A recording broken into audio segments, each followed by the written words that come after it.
اعتکاف کرنے کے بارے میں اللہ تعالیٰ نے سورۃ البقرہ میں حکم دیا علیہ السلام کو کہ تم مسجدوں کے اندر اعتکاف کرو، اپنے گھر والیوں کے پاس مت جاؤ۔ اعتکاف کرنے کی فضیلت کے بارے میں نبی کریم صلی اللہ علیہ وسلم نے فرمایا کہ جو شخص مسجد کے اندر اعتکاف کرتا ہے وہ گناہوں سے پاک ہو جاتا ہے، اس طرح کہ جیسے اس کی ماں نے آج ہی اسے جنا ہو۔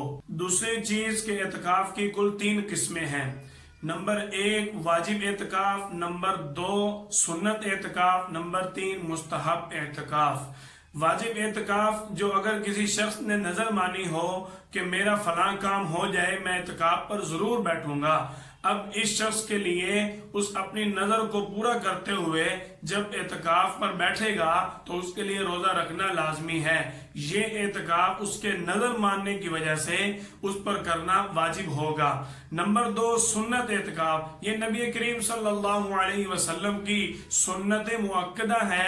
رمضان المبارک کے آخری عشرہ کے اندر 10 دن رمضان المبارک کے اندر مسجد کے اندر اعتکاف کرنا، یہ پورے محلے میں سے 1-2 آدمیوں کے کرنے سے پورے محلے کی طرف سے ذمہ داری ادا ہو جاتی ہے۔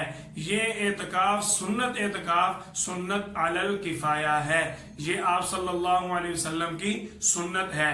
تیسری چیز جو اعتکاف ہے مستحب اعتکاف، اس کے لیے نہ روزہ رکھنا شرط ہے نہ اس کے لیے کوئی دن متعین ہے۔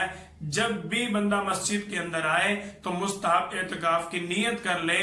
نویت سنت الاعتکاف جو آسان عربی جملہ ہے یہ بندہ پڑھ لے تو مسجد کے اندر کھانا پینا اٹھنا بیٹھنا سونا جو ہے یہ بندے کے لیے جائز ہو جاتا ہے۔ جو سنت اعتکاف ہے اس کی ابتدا 20 رمضان المبارک کو غروب آفتاب سے پہلے مسجد کے اندر انٹر ہونا ہے، مسجد کے اندر داخل ہونا ہے۔ جب مسجد کے اندر داخل ہوں گے تو اب بلا ضرورت مسجد سے نکلنا جائز نہیں ہے۔ ضرورت کے اندر وضو ہے، غسل ہے، پاخانہ ہے، پیشاب وغیرہ ہے، یہ بندے کا تقاضا پورا کرنا یہ مسجد سے نکلنے کا جواز ہے۔ اب دوسری چیز ہے کہ اب بندہ مسجد کے اندر بیٹھا ہے اور مسجد جامع نہیں ہے، کہیں دور مسجد ہے، وہاں جمعہ پڑھنے کے لیے اگر معتکف جانا چاہتا ہے تو اس کے لیے وہاں جمعہ پڑھنے کے لیے جانا جائز ہے۔